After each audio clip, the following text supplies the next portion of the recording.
You're listening to a Mamamia podcast. Mamamia acknowledges the traditional owners of the land we have recorded this podcast on, the Gadigal people of the Eora Nation. We pay our respects to their elders, past and present, and extend that respect to all Aboriginal and Torres Strait Islander cultures. Hi, I'm Mia Friedman, and I have no filter. Welcome to No Filter, a podcast series where I chat to interesting people about their careers, their families, and their life. It's a one-on-one conversation with absolutely no filter. Nothing is off limits. And joining me today on the No Filter podcast is... If you're wondering why I sounded a little different just then, a little bit lo-fi, a little less polished, that's because that was the first introduction I ever recorded for No Filter. And it's also why I said the name of the podcast 4 times in about 20 seconds. That was 8 years ago now, and 50 million downloads later, hundreds of guests, several studios, and a handful of producers later, one thing has stayed pretty constant through all of that time, and that's the person joining me on the show today. Elissa Ratliff is a name that you're probably familiar with because I say it at the end of every No Filter, and because she has been by my side on this show for the last 10 years, and not just on this show. She started at Mamamia as an intern, then she became my assistant, and then a bunch of other things before she became the head of podcasts here at Mamamia. And she is still the executive producer of this show. And on this special bonus episode, we're doing something we've never done before. We're lifting the lid on No Filter and giving you a little peek behind the scenes. Claire Murphy's joining us to ask the questions because it would be a little odd if I interviewed myself. She is the host of our daily news podcast, of course, The Quickie, and we also have a bit of an announcement that will change a few things around here in 2023. But more about that later. We weren't sure, to be honest, whether anyone would care about what happens behind the scenes of this show, but it was actually lovely reminiscing about how far we've come as a show and as a team. From Mamamia, I'm Mia Friedman, and this is still No Filter with absolutely no filter. How many downloads, Liz, has No Filter had in its lifetime? Just over 50 million downloads as of last week. You know, back in the very beginning when you first started doing this, how many downloads was a good number of downloads? We thought 5,000 downloads was brilliant. And then we thought 10,000 downloads was good. And then we thought 20 and 30. And now we think 80,000 is good. For an episode. That's pretty incredible. See, it's funny you say that because if you said to me, how many downloads do you get per episode? I couldn't tell you. I wouldn't know if it's 5 or 500. I don't retain numbers, and those kinds of targets don't motivate me, but they motivate Lies. Big time, baby. Well, before we go any further, should we introduce? I mean, Mia, we obviously know who you are. Like, if anyone has ever listened to this show, we know who Mia Friedman is. Yes. Who are you, Liz? I'm Elissa Ratliff. I am the name Mia says at the very end of this podcast and have been for the past 8 years, apart from a small 9-month break. And I am the head of podcast and the deputy editorial director here at Mamamia, and also the executive producer of No Filter. She's got a lot of fancy titles. She does. But she's earned them. She's very much, she was reluctant to come in front of the microphone because she never does. You are a behind the scenes kind of gal, but right? She's very much been my partner on this show. It's my name on the door, but we've been a team since the first episode. We have. Essentially. And she's the person I rely on most. Like, it takes 2 of us to make this show. It takes more than 2 of us, but you know. Strangely, Mia had this idea that we sit down and talk about how No Filter works last week. And then today she was like, wait, why are we doing that? And I said, because you told us to. And now really we're nervous. all sitting here being nervous and weird. I love how nervous and weird you are because you all think I'm intimidating, and Mia told me I radiated smart, which is amazingly complimentary. But you two are behind one of the biggest podcasts in the country. Like, you should not be intimidated by anyone except maybe Hamish and Andy. Who won't come on this show. No, they won't. Neither of them.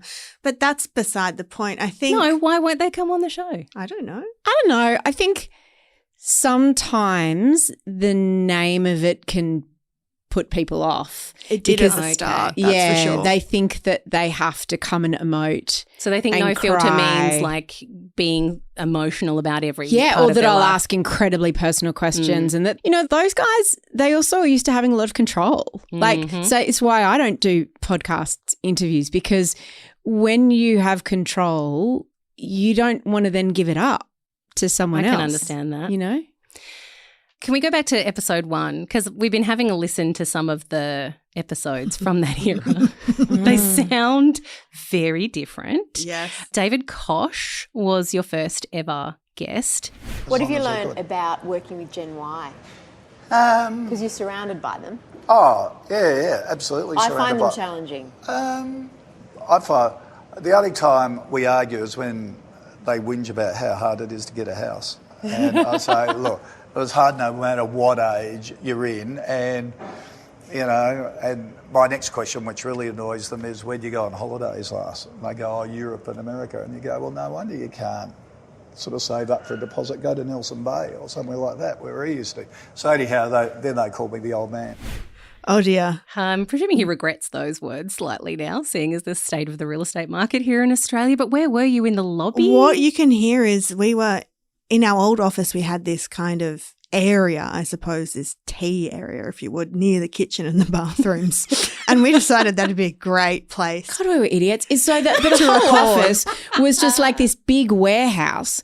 And originally we'd conceived of doing these interviews, and because these people were well known, because it was people, from the media essentially, we were going to film them. And we didn't quite know what we'd do with the video. No. But it seemed crazy not to, right? Because then maybe we were still trying to work out what video might mean at Mamamia. So maybe we make video shows. Yeah. And we didn't really know, because everyone understood what an interview TV show might look like. And there was a beautiful, rich history of that, the most influential being, of course, Andrew Denton, who hosted Enough Rope, he was one of my role models for this show. And, of course, Richard Feidler, who hosts the iconic podcast Conversations on ABC Radio. This was 2015. Yeah. So our venture into podcasting at this point was we had started recording out loud in the November of 2014 on a little camcorder in the boardroom, which was just a huge empty space. So anyone who knows audio and knows how intimate it is knows glass walls. the biggest mistake that is. Yeah. And then Out Loud kind of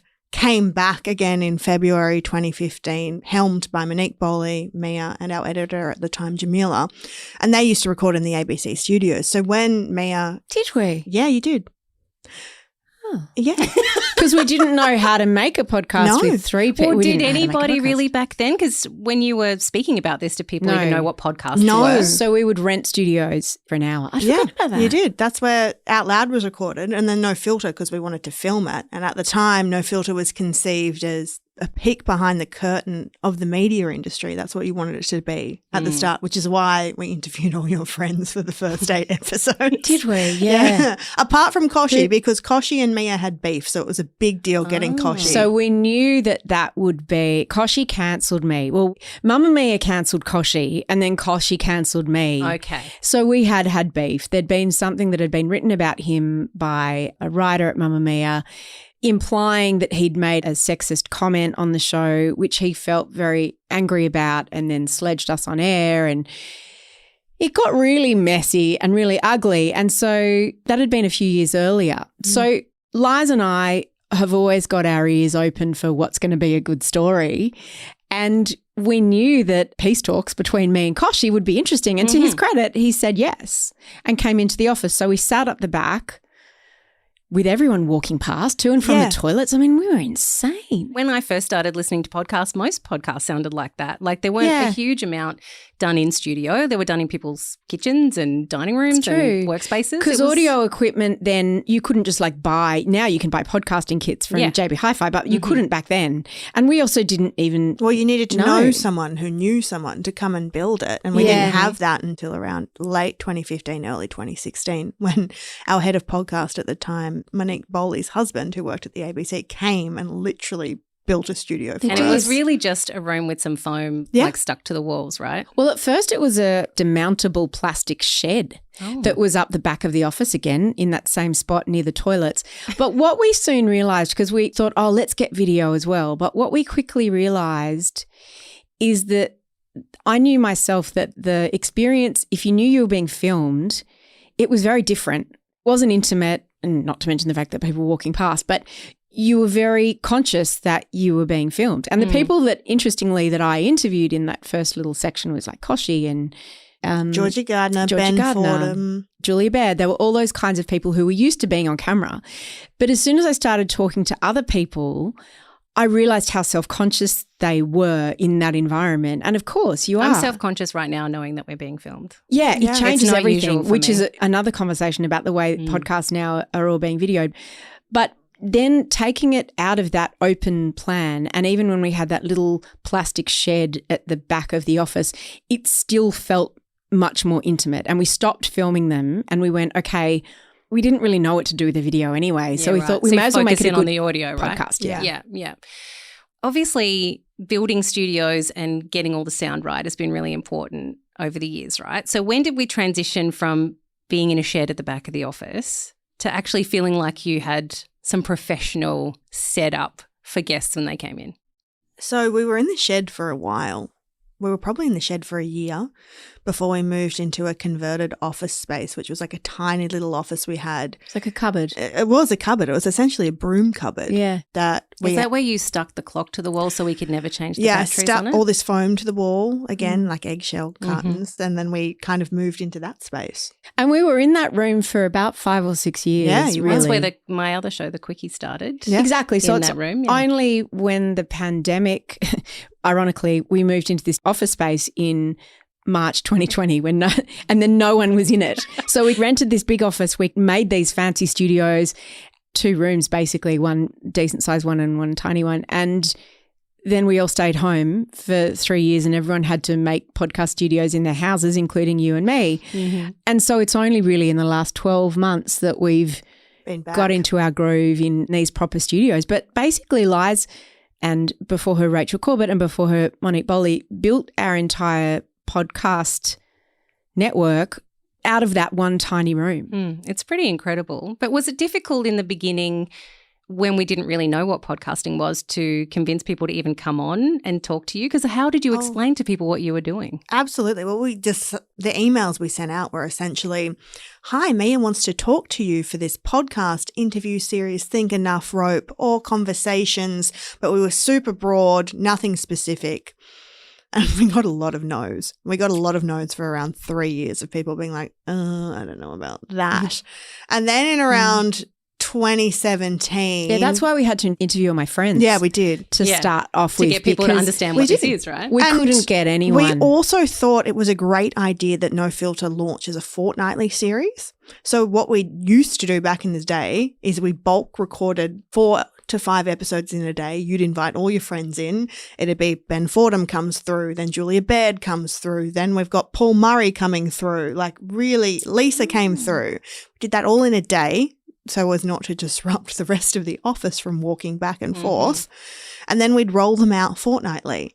We did that for the first 6 months. So that's why there were very few episodes going out, because we thought it was a great idea to have a fortnightly show. That's so interesting. I'd completely forgotten about all of this. Yeah. We need Liz here. That's why we need Liz. Yeah. So you go from a transition, right? So people start to understand what a podcast is and they understand its reach and its power. When did you realise that, like, who was saying yes or who was coming to you that made you realise that, hang on, we're probably onto something here? When we got, for me, I don't know what it was for me, but for me, it was when we got an email saying Nigella Lawson is in town and we think she'd be great on No Filter. I was like, oh, hello. Now things are starting to tick over. What was it for you? Yeah, I think, I don't know. I think it's when, because Liz was on the front line of having to get the no's. I mean, she'd tell me when someone wouldn't do the show, but I never was involved really with all of that back and forth. It wasn't any one thing for me. It just got easier to get people. And then I definitely noticed a shift first it was my friends. Then we would like beg. Then people would start pitching to us, not necessarily celebrities, but like if someone had a book to promote or if someone had a TV show they wanted to promote. So once you start receiving pitches, that's different because then you've got a lot of inbound ideas. And ironically, that was the time for a while that we got, lazy is the wrong word, but I think we started to choose the episodes that we did based on the pitches that came to us. And so it would be, okay, these 10 things were pitched to us, which of them do we want to do? Instead of, well, we don't want to do any of them. What do we want to do? And let's go out and chase what we do want to do. Well, obviously the guests, as you mentioned, changed over the years, right? So you've gone from your friends, you've gone from very well-known celebrities to really delving into the lives of people that we maybe don't know that well but have incredible stories. Yeah. How do you, Mia, handle those? Because some of these stories have been very emotional, often tragic, often talking about things that, you know, for the person who's sitting across from you, it's very difficult. Do you carry that with you when you leave that interview? I don't really. It's funny because I get health anxiety, for example, and I'm scared of so many things, like something happening to my children, something happening to my partner, something happening to me, like all of these things. And I'll often interview people those things have happened to them or people that they love. But somehow when maybe it's that feeling of being in control, when I'm in the studio asking them about those things, it feels different. And I know that Lee Sales said the same thing, her incredible book, An Ordinary Day, where she interviews people who have had tragedies come from the clear blue sky, whether it was a thread by landslide or someone was murdered. And the reason that she did that, she said that she was facing her biggest fears about that because she had a near-death experience when she was having her second child. And so she said, people were like, oh, how did you talk to all these people? Was it really full on? And she said, no, it actually wasn't, because when you actually talk to them, it's not like that. And I remember thinking the day that I had to interview Stuart Diver, and I grew up, I watched the Thredbo landslide. I saw his face as he was pulled from the rubble live, that it was etched on a number of generations who saw that. And so then after that, his wife died right next to him in that landslide. And then, everyone sort of followed his story, and some people may have been aware that he then remarried, had a child, and then his second wife died. She had breast cancer when their daughter was about 4. And so I knew that he would be a great interview because that's a fascinating story to tell, and I'd read about him in Lee's book. But I was dreading that day because I was just like, this is so dark. It is just so dark. And one of the first things I said to him soon after we started talking was, I was dreading this because I thought it would be really dark. But it's one of the interviews in which I've laughed more than any other. And it was my greatest fear, a mother leaving her child at age 4, like all of those things. And we were talking about those things, and it was my worst nightmare. And yet when I spoke to him, it was a joyous interview. We laughed a lot. Did you guys ever talk about you meeting someone else after she was gone? Yeah, we had a list. You had a list? Who was on the list, Stu? Well, there was someone called Mia. I can't remember. There was someone called Lee. That list is gone. Don't you worry. And so I guess if I bring anything to it, it's the ability. It's an enormous privilege getting to talk to people about really dark things.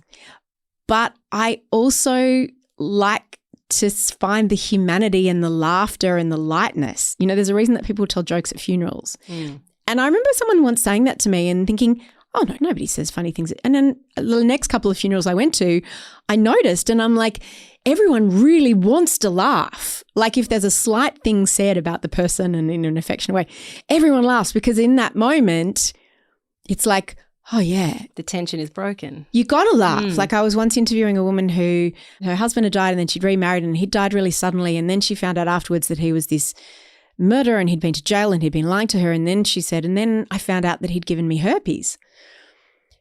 And I just said, oh, Dal, My dead ex-husband gave me herpes should have been the title of the book because she'd written a memoir about it.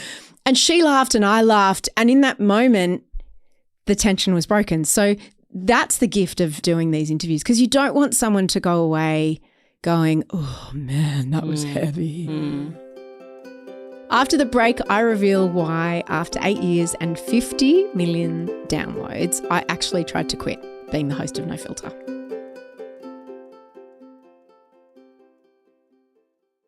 In podcast land, and maybe not for you, Mia, because you're not the numbers gal, but for Liz, who loves the numbers behind the scenes, what is the most listened to episode of No Filter of all time?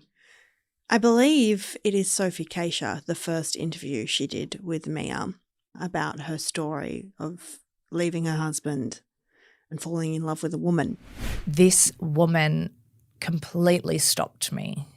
And when I say that everything around her went blurry and the electricity I felt up my arm when we shook hands, and I vividly remember how strong her handshake was. I thought, oh, it's like a man's handshake. And then it was like I saw her fingers, and then I saw her arms, and I saw veins, and then I saw biceps, and I just followed her arm all the way up to her eyes, where I believe I just froze and went, hello. And in that moment, I knew instantly something had happened. I didn't exactly know what, but I had butterflies over a woman, and that was a first. Why do you think that resonated with the audience so much? It's a really good story, hence why, Liz tapped her to host a whole podcast about that topic in this podcast that we recently launched called Her, where she interviews other women about their sexuality and their sexual awakenings after thinking they were heterosexual. I think that it was the end of the pandemic, or was the middle of the pandemic? It was the middle of the first lockdown. So you did that in the middle of the first lockdown. You'd just spoken to Glennon Doyle and she actually messaged you because she was driving from Melbourne to Sydney during that little break that we had. And she messaged you and she said, oh my God, I've just heard my story through Glennon Doyle and I would love to come on and talk about it. And, Sophie's had a following for years. Before she was who she is now as Sophie Keisha, she was the young mummy. She had a blog. Our audience had always loved her, had always been extremely interested in anything she did. Whenever we wrote about her on site, they were like, oh, wow, like just give us more and more and more. So we knew, there's probably going to be something here, but there was really something there. It was a great conversation because she was vulnerable. She was ready to talk. She wasn't guarded.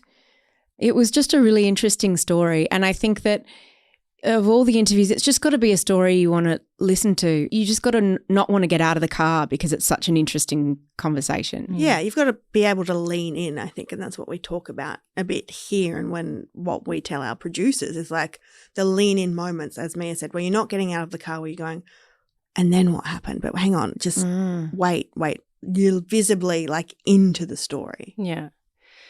Well, obviously these stories have evolved over time, right? You've gone from asking your friends and sort of celebrities into these people with just incredibly interesting stories. Have you ever tried to take it anywhere else? Like, have we looked at other ways of doing this show? I tried a few weeks ago.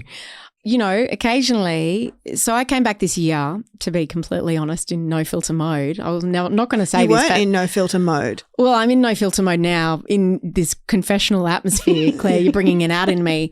I tried to quit the show this year. Like, I came back from the summer break and I said to Liz, I'm done. I don't want to do it anymore. I don't want to do it. And she wouldn't let me. She's very hard taskmaster. And she was like, well, why? And I said, I need to be able to give the show everything, and I don't think I can. Like, it's a lot, because I already do a daily podcast with Out Loud, and I already have another day job, which is being the co-founder of Mamamia. To do justice to these stories, you have to be all in. They take a lot of preparation. It's not just the hour that you record. There's a lot that goes into it. I said, I'm interested in other things. I'm not just interested in people. Essentially. I'm tired of people and their stories. Mia Friedman no longer likes people. I'm tired of people. I'm introverted.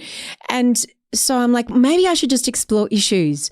It's important to try things. We always encourage people to try things. So I'm like, I'm really interested in this idea about Mindy Kaling and the fact that people are trying to cancel her. And I really want to have a conversation about that. And I think I'd been listening to a lot of Honestly, which is Barry Weiss's podcast. And I'm like, I want to be like Barry can do like anything in her show. Like sometimes it'll be an issue, sometimes it'll be an interview. Why can't we make No Filter that? And Liza's like, okay. Because sometimes I have good ideas and they're good, but then sometimes I have good ideas and they're bad. And I relish when they're bad. She loves it. So she gave me enough rope and I tried to put this episode together, and nothing against the people that were on that episode. They were fantastic talent, but it wasn't an episode of No Filter. It was probably a really interesting written piece that I wanted to read. Or a different show. Or a topic on Out Loud. Or a topic, exactly, or a topic on Out Loud. But I kind of tried to shoehorn something that I was interested in into this show, and it just didn't work. And I knew that it didn't work, again, not because of the talent of the people that I spoke to, but when we were trying to put it together, we had to like grabs and put this and do that and move this around and change it. And my intro had to fill in all these gaps. And it just got to the point where it was like, okay, if we have to work this hard, we're trying to put a square peg into a round hole. So then Liz and I were like, okay, what's another way that we can not kill the show or not have me, you, yeah, or not kill me? Yeah.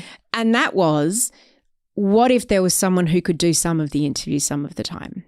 And that's why you're here. That's why you're here. So Liz and I were like, surprise. Liz and I were like, who would that be? And I said to her, okay, who's the best interviewer in our company and in fact in audio? And I had to blow some smoke up her ass and say, well, after you, after of course. Obviously, and there were obviously some people who already had their own podcasts and that couldn't get them. But then we were like, well, Claire is astonishing, like an astonishing interviewer, because for this you have to have warm. I'm not talking about myself, but well, you have to be naturally curious, you which you say what I have. Jokes. So true. You say you all have the to good be things about naturally me. curious. You do, which Mia exudes. Like she can speak to someone for 5 minutes and know their life story, and this is outside of this room. Like she is genuinely the most curious person I've ever known, and she is very generous with her time, and when she's listening and she wants to know where the story is going. With that comes warmth, generosity, as I said, but just the ability to sit down, shut up and listen, which some may say is not Mia Freedman outside of this room, but in this room, that's her. Oh, no, if you read all the early reviews and even some of the more recent reviews, I think before I was on medication. Oh, yeah, remember you used to always, and what talk about myself. What I do cut out a lot is Mia talking about herself, but that's her greatest ability to get people to share, is that she'll share something that she went through. Yeah. And then I'll cut that out and it'll just sound like someone naturally has gone through that. Yeah. And it's really true. I'm a very hard taskmaster now and I listen to other people's interviews. There are some people who just want to hear themselves speak or who want to ask a clever question or who are just thinking about their next question. Jimmy Fallon gets accused of that all the time. Yeah, there's a lot of people, and you even sometimes notice it in conversations with people. And the interrupting thing was very much my ADHD. I'm scared if I don't say it now, it'll fall out of my head. And you're used to do that a lot. That's active listening. Now I just nod my head. Yes, because you know better. Yeah, but active listening is really important. It's really important. So that's why one of the reasons I don't have notes, because as soon as you look at your notes, you break the pact between you and your interviewee of the fact that you're pretending to have a conversation. As soon as you look at your notes, you bring back the process of the fact they're being interviewed into the room, and it just changes the dynamic. So anyway, the interrupting is because I don't have notes, but then also the talking about myself. Now I've worked out, I do it a lot less, but now I use it as a tool, as Liz says. I use it very deliberately because that's how conversations work, particularly among women, where I'll tell you something vulnerable about me and then you'll be more likely to share. Yeah. And also it's about making someone not feel conspicuous or ashamed. It's by saying, oh, yeah, I've been through that too, or I've felt that too, or I've done that thing too. Yeah, so they're not there alone. Correct. Telling their story, right? Yeah. What's interesting, and people will be able to see some of this because we are being filmed at this very second, is the dynamic between you two. Well, I think before we get that, can we just circle back to the fact that Claire's going to come on the pod and host some of the shows? We should clarify. She is. Which is really exciting. It is really exciting, and I'm incredibly honoured to. I mean, this is a show that I've admired for many years, but it's going to really test my abilities in interviewing because I've done short form interviewing for a very long time. So to expand that out and really get delving deep into people's experiences is not something I normally do because I host a show called The Quickie, for example, which is very quick. As the name implies. As the name suggests. But interestingly, before I even tried to quit and bring in a co-host, I chose you to interview me about my ADHD. Yeah. Now, there are a lot of people I know better in this company who are really good interviewers, and yet I chose you. Partly because I don't know you as well, but mostly because I just think you're really, really good. And I knew that you'd be able to draw stuff out of me because you're fearless, but you're warm. So we're also really looking forward to, you know, that it used to be Liz and I, but now Liz is the head of all the podcasts here and in fact also the deputy head of content. So she's got so much on her plate, as do I. So we've got Emmeline, who is our producer, but it's great to have good brains in the room. Yeah. And so we're also really going to look forward to the people you bring to the table that you're interested in interviewing. And when we kick around, hey, this person's been pitched to us, or what do we think of this? It's really good to have a few brains there. It is. Well, can we circle back around the circle? Yeah, I suppose I hate talking about us. I find it really boring. Our origin story. Yes, origin story, but also too, the dynamic between you two is quite famous within this company. Tell us. People talk about you two all the time. Why? Because Liz is known as the hard taskmaster, as you've already pointed out, Mia. And we know that if we need you, Mia, for anything and we can't find you, or we need you to do something that you've forgotten to do or have just been sidetracked by the million jobs that you have here, we just go straight to Liz because Liz, we know, will get it sorted. Always. What is it about Liz that you trust so much? Because it seems like you would be happy for her to pretty much handle anything within this workspace. Yeah, that's true. And I don't know when the dynamic between us shifted. So Liz started as an intern. Yes. How old are you? 29. I started as an intern 10 years ago when I was 19. When she was 19. So it was when we were still very much in startup mode.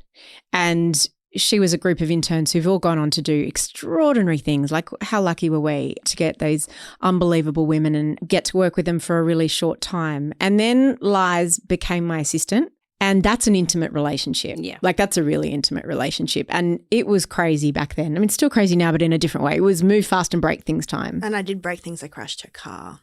We had a whole lot of stuff that we're donating to a women's shelter, and Liz was going to I said, just take my car and drop it over there. And I was like, I can drive a big four-wheel drive she's in the from the city. country. I can drive a tractor. Of course you can. She's a country girl. Like, we had nothing in common, Liz and I. What happens in the country is you've got space. Yes. Yeah.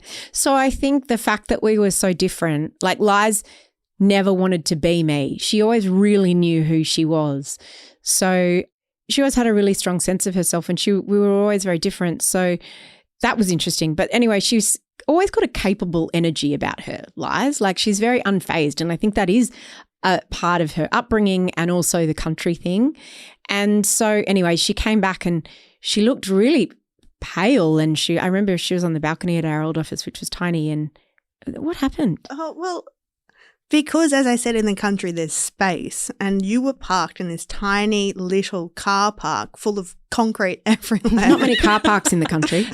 And not ones with concrete pillars. I get in especially. her car and I'm like, I've got this. This is fine. At this point, I'm 19. I've don't have a car in the city yet. Like, never really driven in the city. But I was like, I'm sure I can get this car out of here. This will be fine. There's a giant. So how many point turn did it take you to get out of there? There's a giant concrete pole. Well, the problem was I just took the mirror straight off. You were just like, I'm just going to go for Yeah. it. Right. No worry about the risk. Anyway. And I was just like, if you hadn't told me, I wouldn't have even noticed. Like, I really wouldn't have noticed. I guess that was a pivotal point in our relationship. But then I don't even remember what happened after that. I don't remember. Yeah. So You've just risen through the company, that basically. was when I was an intern. My dad gave me Mia's book when I was 16, and he was like, if you want to be a journalist, read this book. And that was Mamamia. And I always remember the line of how you made a Mia-shaped hole at Clio. And I was like, that's what I want to do when I was here. an intern, yeah. I want to make a Liz-shaped hole in the form of a car crash. But I just stuck around. And then eventually I got offered a job to work Sundays. And from there I was in and I worked Sundays on the written team because that's what we had at that stage. Pods didn't exist. And then I became Mia's assistant, and we launched Debrief Daily, which was our over 40s website that we had for a small fleck in time. Yeah. And then at that point, Mia started talking about podcasts, and I was like, oh, I want to get into podcasts. I really want to get into podcasts. Because she was really good, but writing wasn't her thing. No. And I didn't want to have opinions on anything, and I didn't want to put myself out there and be like, I did have one opinion that I got slaughtered for. But so I think I made you write an opinion. Yeah. And so then podcast was so nascent. There wasn't really a podcast department, but we kind of needed someone. Yeah. And so she sort of, as we learnt to podcast as a company. I learnt to podcast. Yeah. And Lies just went up and up and up. And she got to a point where she was kind of number 2 and had to leave for a while because she'd been at Mamamia for so long. That group of interns that she'd come in with had all left, and all the people she'd started work with had all left and gone other places. And she felt bad about herself that she was still in the same place. Yeah. And I really recognised, and it happens all the time, you got to go. You got to go. Did you hate that she left? I hate that she left. I remembered she didn't even I wasn't even the person she resigned to, and I was horrified. I told my line manager. I was so hurt. I said, I have to tell Mia, and someone else went and told Mia. First. Jason. It was Jason. Just to look at your face, you still look mad about that. I felt so betrayed. She didn't talk to me for a week. I felt so betrayed. Yeah, I know that wasn't very mature of me. I'm better now. But once she left, and she was poached to be the head of audio at somewhere that was trying to develop podcasts, and that was really fucking smart of them. And she went away and how'd that go, Lies? Yeah, it went really well, thanks. That company was sold and then closed. And then I got made redundant. And then she got made redundant. So that was during the pandemic. And then I just reached out and I went, hey, do you want to come back and do this project? And we had like podcasts that needed to be done or just something. And she came back, and then I'm like, come back and be the boss. Like, come back and be the boss.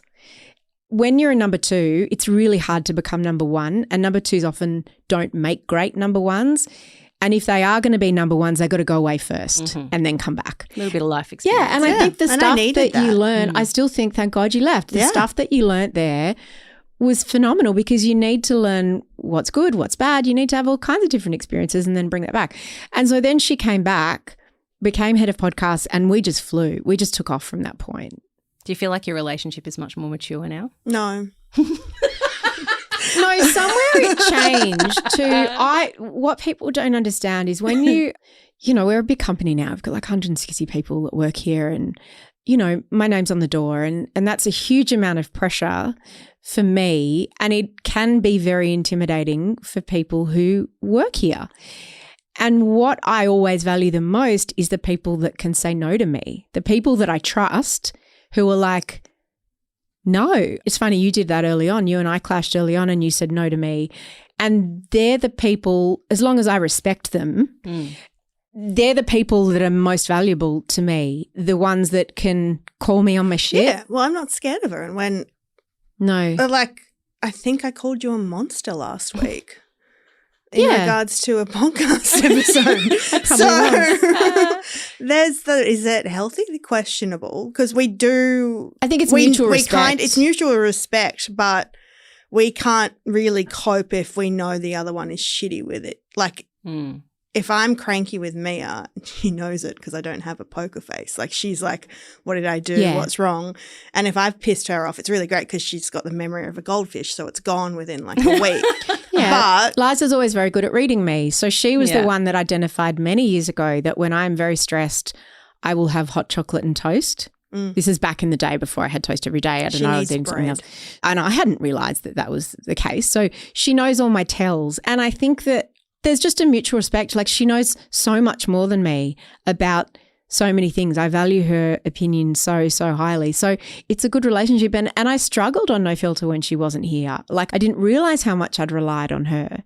I did get a bit lost. I didn't like it just in general when she wasn't in the company because she's seen the best, the worst, she's seen a lot of shit. It's too much smoke up my ass. Sorry. It's not that good. Yeah, that's fine. She's actually the worst. Yeah, it's fine. We've wanted to do one of these episodes for well, God, No Filter's 8 years old next month. We've wanted to do one of these episodes for years, and Mia and I always struggle because we're like, no, but who fucking cares? Like, really, who is going to listen to this and care? Yeah. And I'm always, and this is why, like, we cut things out of No Filter, because it's not our story. This is a platform for other people's stories, and lean in moments that just make you go, oh my God. Like, but also too, you have opened up an avenue for people to get to know so many other people, the two of you together. So people want to know how you did that, why you did that, how do you make this happen? You know, people are very interested in what goes on behind the scenes here. But let's come back to the nuts and bolts of how this show is made. So I know, like you mentioned, that you do not bring notes into an interview. Never has. We've had a number of producers on the show under Lies, and they'll always do big prep docs. They still do prep docs. Which is handy because sometimes Emmeline's with going, I make those prep docs that you do not read. It's always because I operate on the one day that she does read it, which has happened. Oh, maybe once a year. And it's not there. So it's just always there. And it's good for producers and everyone to get across the story as well. So it's also important from that angle. Yeah, I like to say that my process is more organic, but it's just more haphazard and more chaotic. What I've realised about prep docs, I can't prepare in advance. I just can't. I won't retain it. It's not urgent enough. I have to have a really small window, which is 24 hours or less, when I start to think about it. It doesn't help me knowing what I'm doing next week or the week after. If I have to read a book or something, then of course.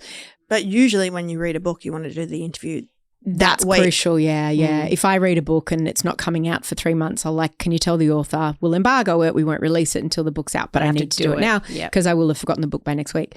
So the most important thing to me is to get a sense of someone's rhythm in their talking. So I'll look them up on YouTube and I'll try to listen to other podcasts that they've done. But also if I can see them being interviewed, that I find that really helpful.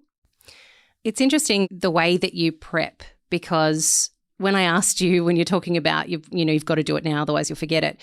Before this meeting, I asked you to think about some of your favourite interviews, and you said you often forget who you've spoken to. I mean, it's been 8 years and many episodes. Spoken to around 461 people. Yeah, so that's a lot of people, but you say you often forget. People will say, who's your favourite or whatever, and all I'll be able to think about is who I last interviewed. Yeah. But Liza's better at that. Who are our favourites? I loved the interview that we did with Tracy Bevan talking about her friendship with Jane McGrath, because that was raw, honest, and it was just everyone has a story. Like everyone could relate to that. Honestly, you can say what you want about Glenn McGrath, but in that moment, it was the hardest thing he's ever had to do in his life, and he was just amazing. And to watch how he nursed his wife, it was just amazing. And it was heartbreaking at the same time. Yeah, about her best friend who then got breast cancer and died. Yeah. And how that friendship continued after Jane died. Like, how did that manifest? Tracy still sees Jane around. I mean, we've had Debbie Malone, who you've had on the Quickie, a psychic who was great. And as I turned around, I looked down, and it was like my husband was down on earth and I was above. And he was saying to the kids, because I was saying, where's mummy, where's mummy? And he said, oh, mummy's not coming back now, mummy's in heaven. And I could see my daughter, who was 1, my other son was 3, and my other son was 7. And they were looking up. Next thing, and I fell back down, and I woke up in the bed with everything attached to me, and the nurses were running around trying to, bring me back. Wasn't your time? No, it wasn't. We went through quite a woo-woo phase at one How point. about that? My favourite interview that I've ever done, which was the hardest and the easiest one, again, is quite recent. Jenny Haynes, who has 2,865 personalities. And how do you prepare for that interview, right?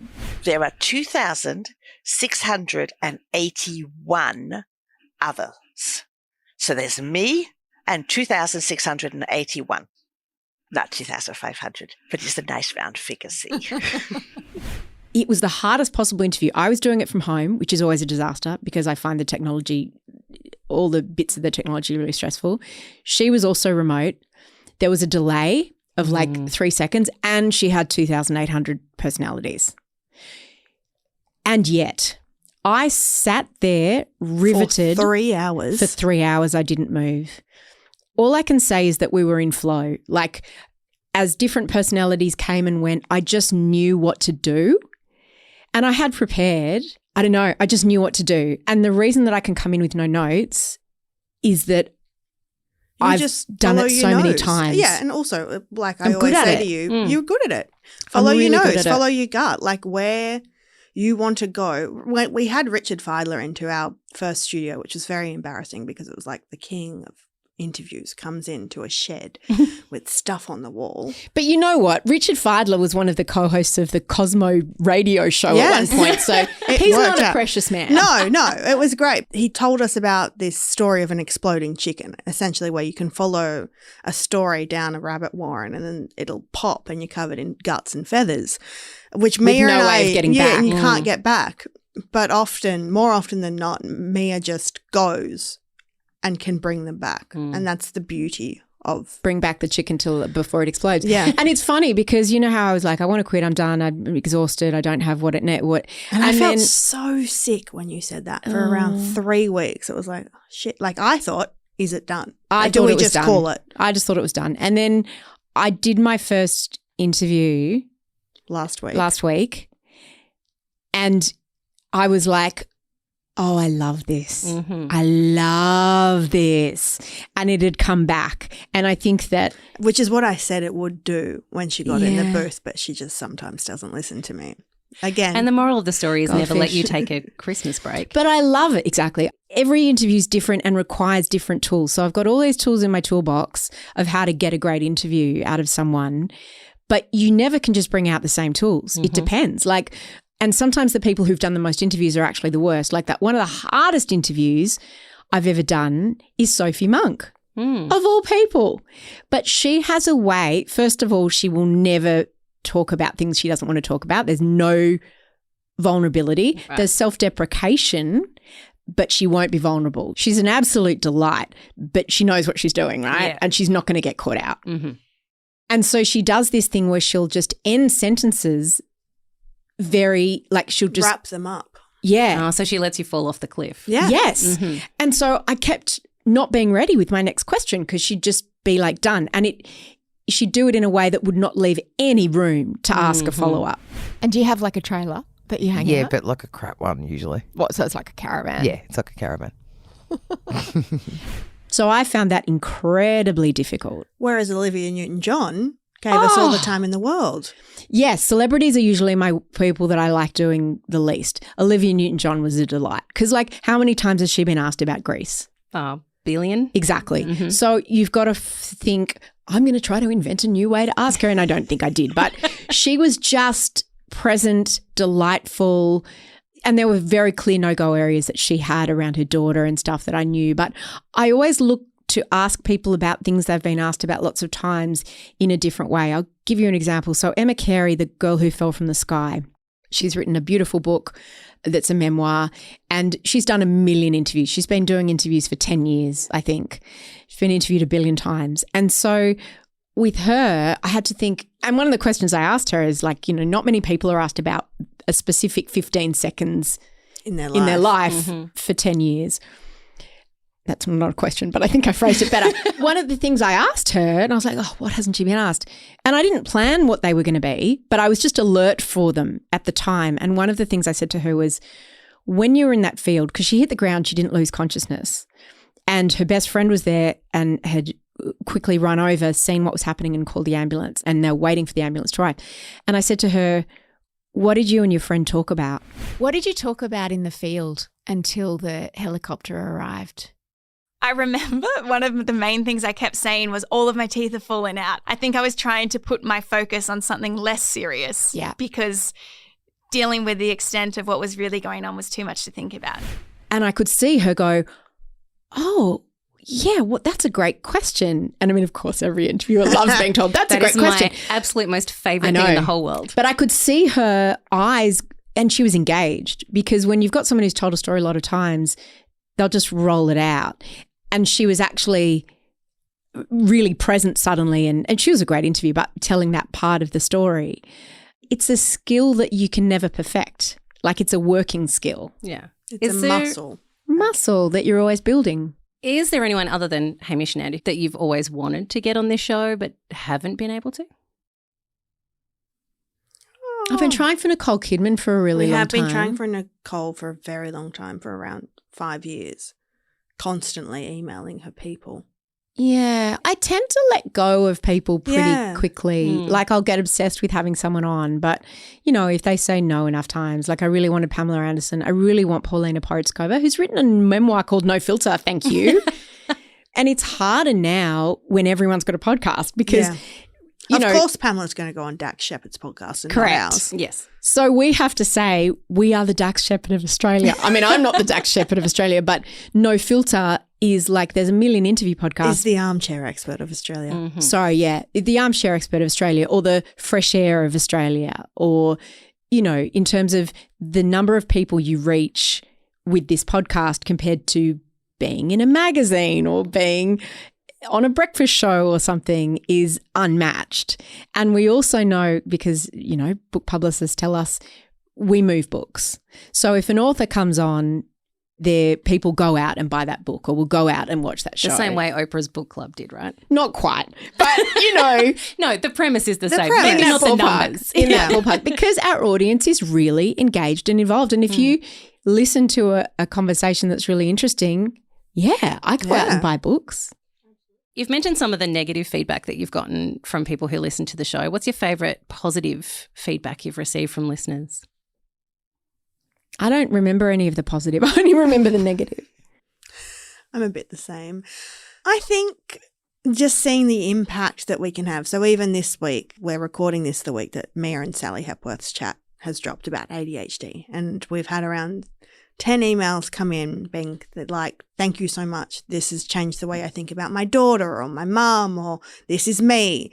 It's those Me Too moments that really resonate with our audience that make me feel, oh, we're doing something very good for women and girls right now, which is our core purpose here at Mamamia. So if we're hitting that, I'm feeling good. Yeah, and you even look at Sophie Keisha. Like she was listening to my interview with Glennon Doyle about ending her marriage and falling in love and marrying a woman. And she was like, oh, I feel seen and heard and understood. And so then she called me to leave me this voice message. And then that in itself led to another conversation. So it's making people feel seen and understood. And if it's not them, maybe it'll help them understand someone else a little bit better. Yeah, like we did one episode, I can't remember his name, David, someone about the psychopaths, remember? So what is a psychopath trying to achieve? The same thing all the time. And this is worth remembering because it's the same no matter who the psychopath is or what the current situation is. They are always trying to achieve more money and power for themselves. That's it. Right. There's nothing creative about it. That's it. Oh, yeah. And we had so many people email and be like, oh my gosh, my mum is a psychopath or my... Yeah. And people saying, he was talking about not psychopaths, like killer psychopaths, but people who are... With psychopathic behaviour. Yeah. And people were leaving us voice messages saying, I've just had to pull over and I'm sobbing because after 20 years of therapy, I finally understand why I have no relationship with my mother or my father or my sister or my husband, whatever. It's... oh, my God. And that is the biggest gift. Yeah. Well, hopefully I can help continue that. No legacy. pressure. No pressure. I'm excited, Murph. If people aren't pulling over on the side of the road sobbing into their phones. I've not done my job You correctly. failed. Yeah. I know. As I said, I'm really honoured to become part of this team. I'm Welcome very to the much family. looking forward to having some of those amazing conversations with people just like you've just described. Thank you Me so too. much. And thanks for giving us a little peek behind the curtains there, ladies. Don't Tell have a us fight if you about this care. after. It's so funny. Before we walked in the studio, I was like, I can't think of a single thing to say. Why are we doing this? And Liz and Claire were like, this was your idea. And I was like, it seemed like a good idea at the time. But it was lovely being reminded. There were things I'd completely forgotten. Liz has got such an incredible memory, which is why I needed her by my side and always do. We will be back with a normal episode on Monday, but you'll be hearing Claire Murphy doing an interview. You won't want to miss it. But don't stress, I will be back.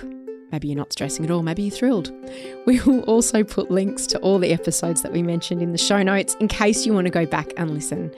And if you've loved the show, if you've listened to it over the years and got anything out of it at all, please leave us a review. It really, really helps.